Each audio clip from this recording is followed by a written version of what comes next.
रही हो मेरा भोलेनाथ सुन नहीं रहा, मेरा भोलेनाथ सुन नहीं रहा, मेरा भोलेनाथ सुन नहीं रहा, क्योंकि तुम लोटे में से भी तो जल चुरा कर दूसरे को चढ़ाए। एक लोटे जल में से वहीं शंकर जी को चढ़ा दिया, उसी लोटे के पानी में थोड़ा सा बचा के गणेश जी को चढ़ा दिया, उसी में थोड़ा बचा के पार्वती जी को चढ़ा दिया, उसमें थोड़ा बचा के कार्तिकेय जी को चढ़ा दिया। अब यहाँ बात चल रही है सारी समस्या का हर एक लोटा जल।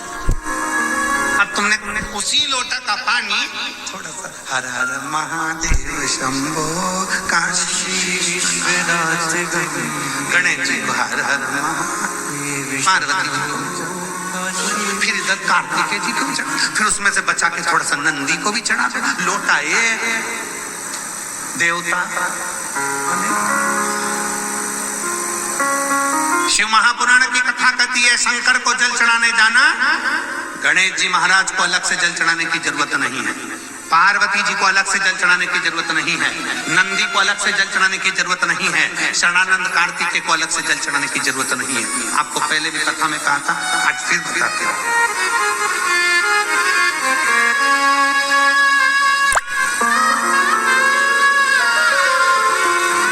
जैसे ये शिवलिंग, ये जलाधारी,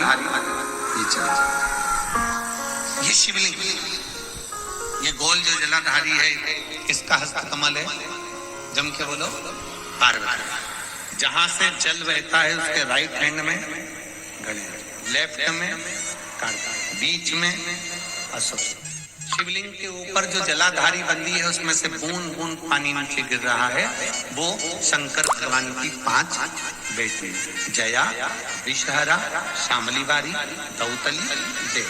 शंकर जी की छठी लड़की अशोक सुंदरी उनके पास। ठीक है, अब तुमने जल चढ़ाया।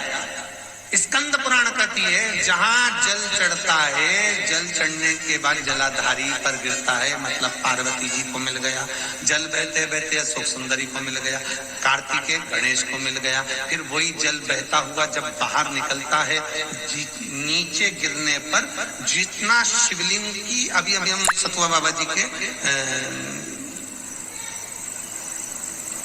आश्रम पर पहुंचे, मणिकर्णी।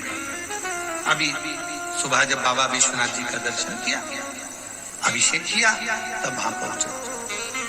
अगर आस्था चैनल वालों के पास अगर वो शिवलिंग का अगर वो फोटो हो बाबा जी के धाम आश्रम का जहां हमने अभिषेक कर रहे थे, जल चढ़, तो वहां पर पारस शिवलिंग का अभिषेक करने के बाद में नीचे जो जलाधारी है, जलाधारी में से जहां से पानी गिरता है, ये पानी जो नीचे गिर रहा है, पानी यहाँ आया और यहाँ से जो नीचे गया, मतलब जितनी परिधि मोटी है उतनी परिधि, जितना पानी यहाँ से लेके यहाँ तक जमीन पर जाता है, उतनी दूरी में 64 योगनियां हैं, और फिर पानी यहाँ से जो आगे बढ़ता है वहां पर 33 कोटि देवी देवता है। मतलब एक लोटा जल सारे देवताओं को प्राप्त हो जाता है। तुम्हें अलग से गणेश जी को, अलग से किसी देवी देवता को, अलग से किसी देवता को जल की जरूरत नहीं पड़ती। तुम सोचो कि मैं गणेश जी को भी जल चढ़ा दूं, गणेश जी पास में बैठे, तुमने सोचा पार्वती जी को जल चढ़ा दूं, पार्वती जी पास में बैठी हैं, तुमने सोचा कि कार्तिकेय को जल चढ़ा दूं, ना ना, शंकर जी को चढ़ाया, सबको मिला।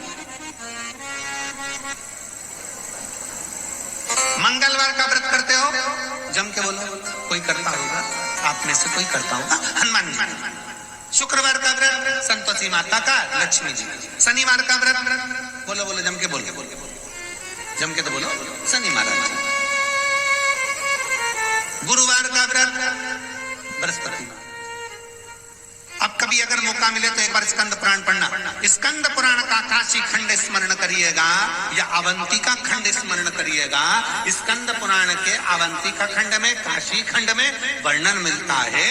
तुम चाहे रविवार का व्रत कर लो, सोमवार का कर लो, देवी का कर लो, देवता का कर लो, चाहे चतुर्थी कर लो, चाहे छठ कर लो, चाहे पंचमी कर लो, कोई सा भी व्रत कर लो, व्रत का फल तुम्हें देवता बिना शंकर की आज्ञा के दे ही नहीं सकते। शिव कहेंगे तो फल,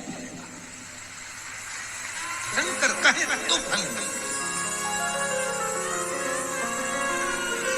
किसी का भी व्रत करो, आज्ञा शिव की हो, निवेदन शंकर का। इसलिए शिव महापुराण की कथा कहती है कि तस्वीर में जितने साथ हैं, ये तुम्हारी विपरीत तकदीर में साथ नहीं है। विपरीत तकदीर और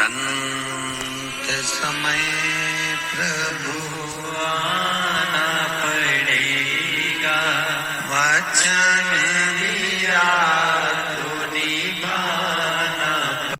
इस तारीख को जब एक कोई क्रिश्चियन भाई ने एक पत्र उसका अपना खुद के नाम लिख कर दिया और उसमें उसने लिखा कि मैं और मेरी पत्नी, हमारा धर्म भले दूसरा हो पर हम दोनों हमारे घर में छोटा सा शंकर का शिवलिंग रखकर उसका जल चढ़ाकर हम पीते हैं। कार्यकर्ताओं के पास में उसका पत्र था महाराज जी, पत्र कमल देवांगन जी के पास में हमारे कमरे में रखा हुआ, वो पत्र भी आपको देंगे। उसमें कुछ डेविड वगैरह उन्होंने लिखा था, उसका नाम वगैरह। कार्यालय पर उन्होंने अपनी कुछ गौ माता के लिए राशि भी जमा की। वो कहते हैं कि हम दोनों पति पत्नी क्रिश्चियन हैं, पर शिव महापुराण की कथा हम सुनते हैं और इतना विश्वास जागा कि मेरे